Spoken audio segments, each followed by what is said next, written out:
And I'm Kelsey Sojourner. What national scandal is rocking the White House? We have this story as well as how one social media site helped to return a stolen animal back to its home. We have information on how MSU is prepared to respond to the shooting that occurred on campus, and new statistics have been revealed that unemployment is down. I'm Kelsey Sojourner. Yes, it's true that Mississippi Governor Phil Bryant signed the state's new craft beer law that raises the alcohol by weight limit from 5 to 8%. A 911 call placed at 9:54 p.m. reporting the shooting was responded to a minute later by MSU police and followed by an ambulance from OCH Regional Hospital. New details are emerging about the prostitution scandal involving 11 members of the Secret Service and U.S. military, and investigators are looking into the possibility that there were even more men involved.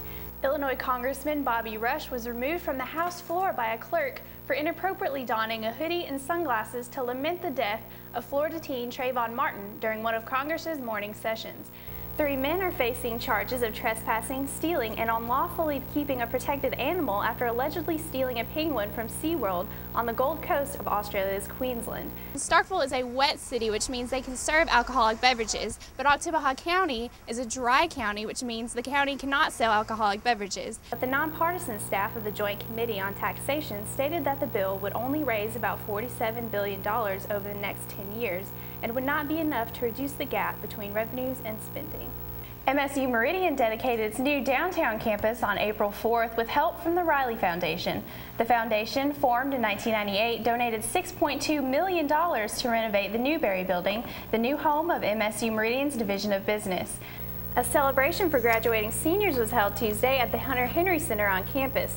Congressman Rush, a Democratic representative from Illinois, began his speech by expressing sorrow over Martin's death.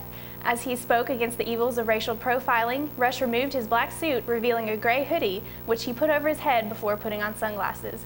Cottrell, who teaches cultural geography classes at MSU, said the program could help advance MSU's focus on globalization.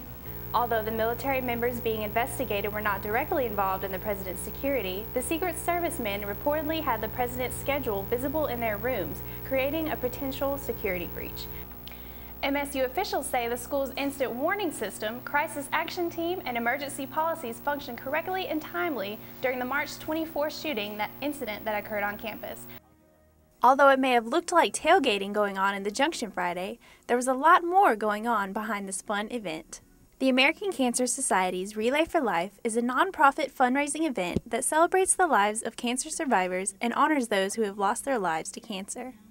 Each relay starts off with a survivor lap, where all volunteers surround the track and celebrate the cancer survivors.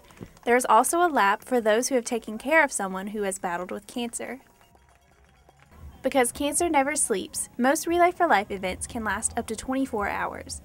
The relay in the Junction lasted from 6 p.m. to 6 a.m., and a representative from each tent was assigned to walk around the Junction every hour.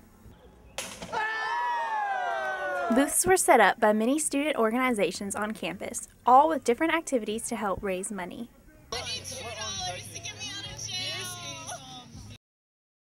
The second annual historic Stark Vegas 10K 5K race was this past Saturday, offering fun and excitement for runners, their families, and even their pets. The race, hosted by the Starkville Central Neighborhood Foundation, began at the Greensboro Center and wound through the historic Starkville district. This year's race was chip-timed and medals were given out to the top 3 finishers in each division.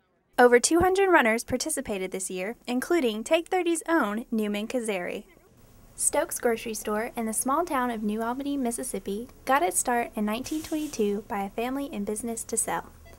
What residents call the Old Store, which opened in 1960, now sits at the corner of Highways 15 and 30 in New Albany and is just a figment of the past. But behind this once booming business is a new, more modern Stokes that opened in July of this year. The Chapel of Memories, located on the north side of campus, is a quaint, quiet, and almost mystical place to study. Students come to this colorful sanctuary to get away from all the craziness. So if you're looking for a new place to study, don't hesitate to use all that MSU has to offer. Who knows, you might discover your own oasis. From Mississippi State University, Kelsey Sojourner, Take 30 News.